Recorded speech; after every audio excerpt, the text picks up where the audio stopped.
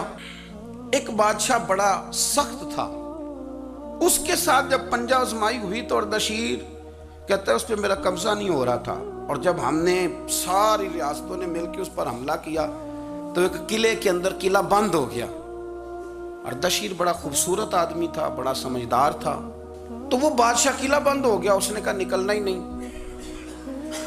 اب وہ اندر بند ہے، یک بار کی حملہ کیا تو وہ بڑا قلعہ تھا اس میں بند ہو گیا۔